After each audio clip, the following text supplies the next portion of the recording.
Jika kalau ini sudah membusuk, maka bisa memicu bakteri atau jamur patogen yang lain datang ikut bersarang juga di sini, di batang atau daun ini ya. Jadi bukan embun tepung aja nantinya. Jadi sudah bermacam-macam penyakit jamur dan bakteri ya yang akan menyebar luas pada tanaman budidaya kita ya. Dan penyakit ini bukan hanya terdapat pada labu kuning saja ya.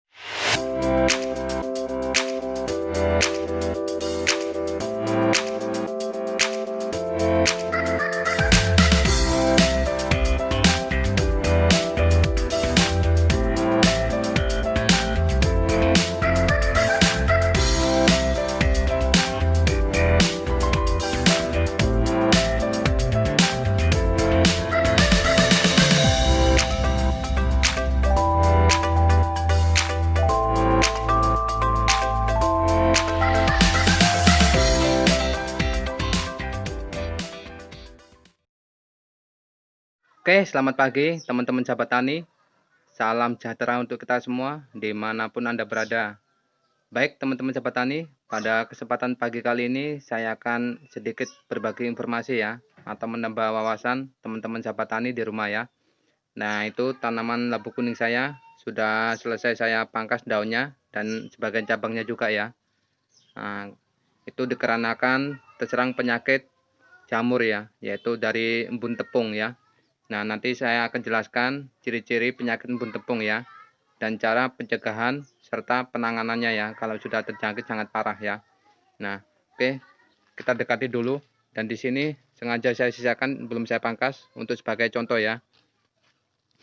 Ada beberapa ciri khas ya yang ditimbulkan dari penyakit embun tepung, yaitu diantaranya ini bintik-bintik seperti apa ya, bedak atau tepung ya. Nah, ini bila Anda balik, maka di lapisan bawah daun akan tembus. Nah, ini. Nah, kelihatan teman-teman sobat tani. Nah, ini yang putih-putih ini. Ini adalah koloni jamur embun tepung ya. Nah, dampak yang lain adalah sebagian daunnya itu menggulung ke atas seperti ini. Nah, seperti ini. Dan ini sudah sangat rusak ya. Maka ini harus dipangkas yang sudah seperti ini karena fotosintesis daun tidak akan berjalan dengan normal karena sebagian sel daun sudah rusak ya. Bahkan jumlah klorofil daun itu sudah habis ini. Makanya terlihat seperti apa? Kekurangan nitrogen ya, kuning ini. Itu karena zat hijau daun sudah nggak ada lagi. Berbeda sama ini, tapi nanti akan meluas bahkan semuanya ini bisa rata ya, akan bisa menjadi kering seperti ini teman-teman sobat tani. Nah, ini satu contoh ya. Nah, kalau udah seperti ini, maka proses pengangkutan nutrisi dari batang utama ya melalui ini dahan daun ini ya. Nah, ini dahannya itu tidak bisa berjalan normal ya, karena proses fotosintesis daun itu sangat terganggu ya dengan adanya penyakit jamur ini, karena sebagian sel-sel dalam daun ini sudah rusak ya. Akibatnya untuk pertumbuhan daun, batang, dan terutama pada buah seperti ini. Nah, ini teman-teman sahabat tani. Nah, itu dan ini. Nah, itu bisa terganggu ya. Kalaupun toh nanti buahnya jadi, kalau sudah terjangkit penyakit jamur ini, maka buah tersebut akan menjadi kerdil ya. Biasanya bisa mengurangi hasil panen ya. Itu kalau yang sudah parah bisa mencapai 35%. Hasil panen bisa turun ya.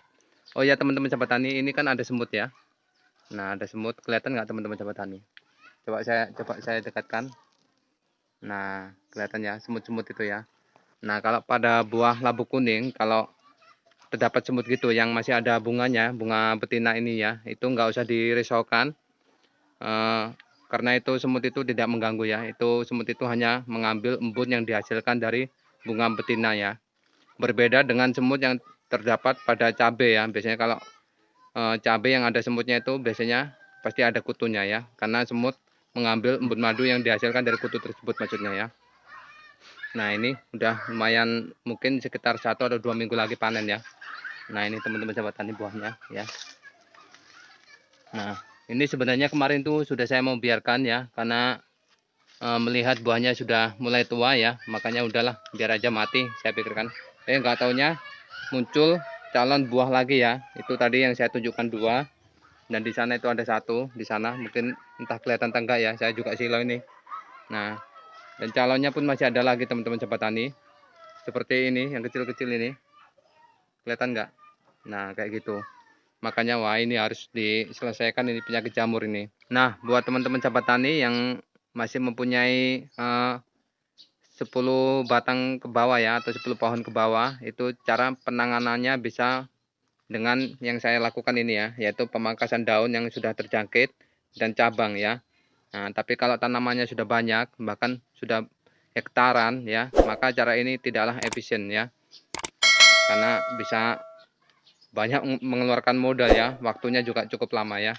Oke, kita lanjut ke ciri-ciri yang ditimbulkan oleh penyakit embun bulu ini ya.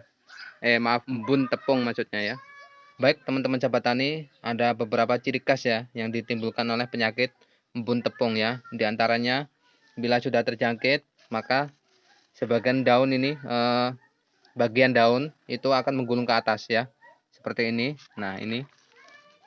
Nah, ini menggulung ke atas ya. Terus seperti yang saya sebutkan tadi, akan timbul bercak seperti terkena tepung atau bedak ya. Dan kalau kita balik, itu akan tembus di bawahnya ya. Terus ciri yang lain adalah seperti ini, seperti daun itu kekurangan unsur nitrogen ya, yaitu kuning terang seperti ini ya. Dan ini lama-lama akan menyebar dan seluruhnya akan menjadi kering ya. Nah, seperti ini teman-teman sahabat tani. Nah, ini contoh ya. Nah, ini jaringan pada daun ini sudah rusak. Nah, makanya seperti ini jadinya ya. Maka fotosintesis daun tidak akan berjalan normal lagi ya. Dan biasanya kalau bagi tanaman yang rentan terhadap penyakit jamur ini, maka ini dahan daun pun bisa diserangnya juga ya. Jadi bukan hanya di daun saja. Itu bagi tanaman yang rentan ya. Dan kalau penyebarannya sudah sangat luas, sudah sangat parah, awalnya itu dari daun tua dulu ya. Tapi kalau sudah sangat parah, maka daun muda pun disikatnya. Ini contohnya. Nah, ini teman-teman sahabat tani. Nah, ini menggulung ke atas ya. Sebagian ada kuning, dan itu bila teman-teman sahabat tani perhatikan ada seperti bedak. Nah, ini ya. Nah, ini cabang yang saya potong ini. Nah, nanti akan saya kasih tahu bagaimana cara memotong cabang ya. Karena cabang itu ada yang produktif dan ada yang tidak produktif ya. Nah, nanti saya akan kasih tahu cara pangkasnya biar tidak salah ya. Nah, ini teman-teman sahabat tani, ini saya sudah carikan cabang yang sudah terinfeksi sangat parah. Nah, ini bisa kelihatan teman-teman sahabat tani. Nah, ini kering. Nah, sepanjang ini tuh kering. Nah, ini. Nah, karena apa? Karena semua daun yang di sini sudah terinfeksi ya. Daun-daun ini ya. Maka penyuplaian nutrisi dari batang utama ke daun itu terganggu. Makanya tanaman tidak bisa tumbuh dengan normal lagi, akibatnya ya kering karena nggak ada nutrisi yang bisa disalurkan ya. Ini makanya saya potong ya. Nah, contoh yang lain teman-teman sahabat tani, ini juga saya udah carikan cabang yang terinfeksi ya. Nah, seperti ini. Nah, ini bakal mati juga nanti seperti yang saya tunjukkan tadi yang sudah kering ya. Nah, ini daunnya sebagian seperti bentul-bentul kuning ya, dan ini sudah ada yang rusak juga ya. Nah, ini dan ujungnya ini jadi gini, kering. Nah, ini teman-teman sahabat tani udah mati ya. Nah, ini udah nggak bisa tumbuh lagi ini ya. Ini bakal mati semua seperti yang saya tunjukkan tadi yang sudah kering ya. Nah, ini teman-teman sahabat tani, saya carikan contoh kembali. Nah, seperti ini. Nah, ini yang sudah terserang, udah parah ya. Bahkan jaringan daun sudah mati ya. Nah, ini sudah mulai merambah ya. Dan lama-lama ini semua nanti akan terinfeksi semuanya ya. Jadi nanti akan mati kering semua seperti nanti saya kasih. Nah, ini contohnya seperti ini. Jadi nggak ada lagi jaringan yang hidup di sini. Semuanya akan mati ya. Ditutup total oleh jamur patogen tersebut ya. Nah, jadi jangan sepele pada jamur embun tepung ini ya. Biasanya ada 2 macam, yaitu jamur embun tepung dan embun bulu ya. Tapi dampak yang ditimbulkan itu hampir sama ya. Nah, ini teman-teman sahabat tani, ini ada contoh lagi. Ini batang tanaman sudah mulai menguning ya. Karena apa? Dia tidak bisa menyuplai nutrisi ke daun. Nah, karena jaringan sel daun sudah rusak seperti ini ya. Nah, terakhir ini akan menguning dan lama-lama akan membusuk ya. Jika kalau ini sudah membusuk, maka bisa memicu bakteri atau jamur patogen yang lain datang ikut bersarang juga di sini, di batang atau daun ini ya. Jadi bukan embun tepung aja nantinya. Jadi sudah bermacam-macam penyakit jamur dan bakteri ya yang akan menyebar luas pada tanaman budidaya kita ya. Dan penyakit ini bukan hanya terdapat pada labu kuning saja ya. Makanya ini bisa buat pembelajaran teman-teman sahabat tani di rumah ya. Karena penyakit ini bisa menyerang cabai, tomat, melon ya. Itu timun, masih banyak lagi yang lain ya. Nah, jadi bukan hanya labu kuning saja, ini kebetulan pas terserang jadi cocok banget buat contoh ini ya, buat pembelajaran teman-teman sahabat tani di rumah ya. Oke teman-teman sahabat tani, sebelum kita lanjut ke cara pencegahan sekaligus pengendalian jamur tersebut, di sini akan saya kasih tahu cara pemangkasan cabang yang benar ya, agar tidak salah, karena ada cabang yang produktif dan ada cabang yang tidak produktif ya. Nah, teman-teman sahabat tani, cabang yang produktif akan ditandai adanya bunga jantan seperti ini. Nah, ini bunga jantan ya. Kelihatan? Ini bunga jantan. Ini bunga jantan. Bunga jantan ada beberapa bunga jantan dan di sini ada bunga betina. Nah, ini bunga betina. Tunggu. Nah, itu teman-teman sahabat tani. Itu adalah bunga betina. Nah, cabang ini nantinya akan produktif karena inilah cabang ini yang akan menghasilkan buah ya. Nah, di sini bunga betina dan bunga jantan akan mengalami polinasi secara alami atau manual ya.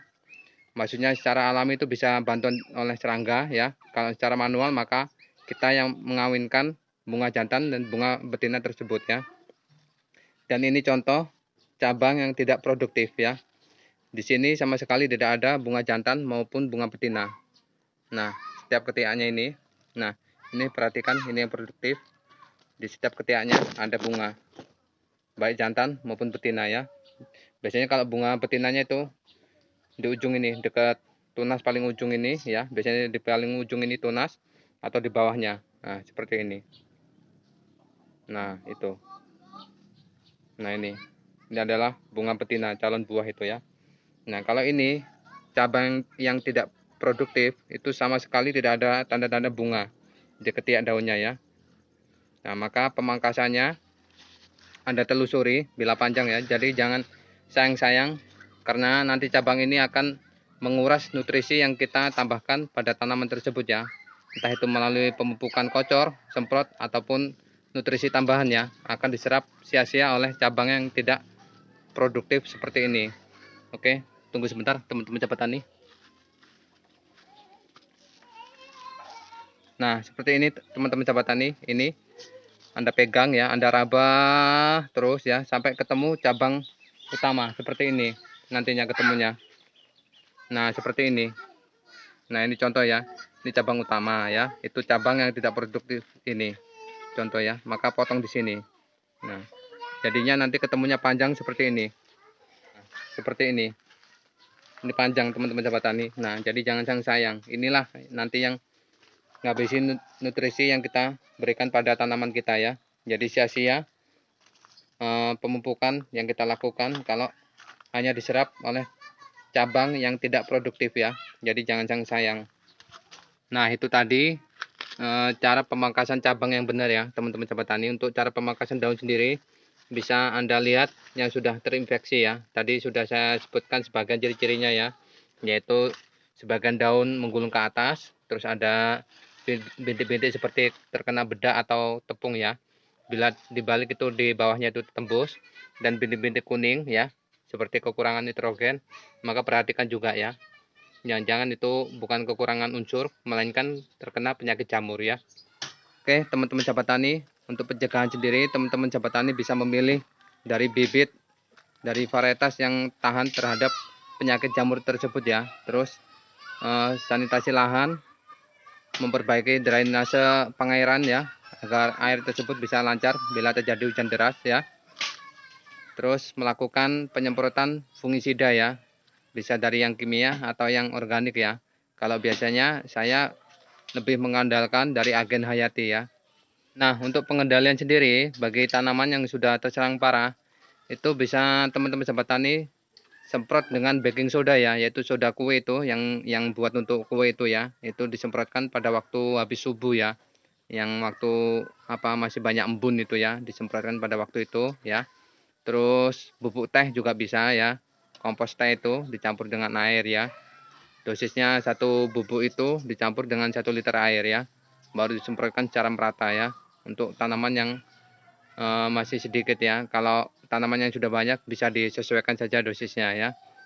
Kalau itu nggak mempan, maka bisa ambil langkah terakhir yaitu menggunakan fungisida kimia ya. Karena biasanya yang organik itu cara kerjanya lambat ya. Berbeda sama yang kimia kalau sudah serangan sudah parah ya. Oke, segitu dulu informasi dari saya teman-teman sahabat tani. Semoga bisa bermanfaat ya.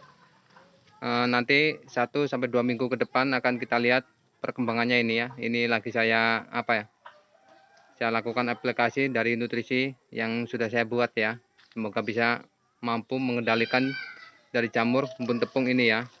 Nanti kalau buah-buah ini jadi bisa sebesar ini dan sebesar itu ya, maka jamur ini bisa dikendalikan ya paling enggak 80% lah ya, karena buah sudah jadi. Karena kalau eh, pengendalian itu gagal, maka buah pun nggak bakal jadi. Biasanya sih kuntet-kuntet ya, atau bahasanya bantet atau kecil-kecil gitulah ya. Oke, ikuti terus perjalanan petani subsisten. Saya adalah petani coba-coba yang berkeinginan menjadi petani komersial yang sukses. Yang penting selalu ada niat untuk belajar tanam, belajar bereksperimen, dan selalu tetap semangat. Mantul.